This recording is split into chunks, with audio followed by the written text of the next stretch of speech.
బలమైన నాయకులు అందరిపైన కేసులు పెట్టి వాళ్ళని జైల్లో పెట్టి ఈరోజు తెలుగుదేశం ప్రభుత్వం ఒక పైశాచిక ఆనందం పొందుతూ ఉన్నారు. అసలు పిన్నెల్లి గారికి ఈరోజు ఆయన అరెస్ట్ చేసిన కేసుకి ఏం సంబంధం, అసలు సంబంధమే లేదు. ఇరు వర్గాలు తెలుగుదేశం వాళ్ళు గొడవలు పడి ఒకరు చనిపోతే అకారణంగా ఎటువంటి సాక్ష్యాధారాలు లేకుండా ఈరోజు పిన్నెల్లి రామకృష్ణారెడ్డి గారిని అరెస్ట్ చేసి 96 రోజులు జైల్లో పెట్టి జైల్లో కూడా ఆయనకు ఈరోజు హింసించే పరిస్థితి, ఆయన రకరకాలుగా జైల్లో కూడా ఈరోజు హింసిస్తా ఉన్నారు.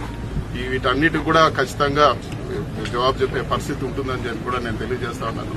ఇలాంటి దుర్మార్గపు ఒక ప్రెసిడెంట్ తీసుకొస్తా ఉన్నారు. రేపు తెలుగుదేశం నాయకులు కూడా ఆలోచించాలి. రేపు వైఎస్ఆర్ కాంగ్రెస్ పార్టీ అధికారంలో ఉంటే ఇలాంటివి మీరు కూడా సహిస్తారని చెప్పి కూడా నేను ఈ రోజు అడుగుతా ఉన్నాను. అదేవిధంగా అధికారులు కూడా, జైలు అధికారులు కూడా, అధికారం ఎప్పుడూ శాశ్వతం కాదు. ఒక వ్యక్తిని, జైల్లో ఉండే వ్యక్తిని ఈ రోజు మీరు హరాస్ చేస్తే ఖచ్చితంగా ఈ రోజు మీరు చూస్తా ఉన్నారు. చేయని దానికి ఈ రోజు పోలీస్ ఆఫీసర్లందరినీ కూడా ఈ రోజు ఇచ్చేస్తున్నారు. రేపు మీరు ఇక్కడ హరాస్ చేస్తే రేపు ఏదో ఒక రోజు దీనికి ఖచ్చితంగా జవాబు చెప్పాల్సి ఉంటుందని చెప్పి కూడా నేను తెలియజేస్తాను.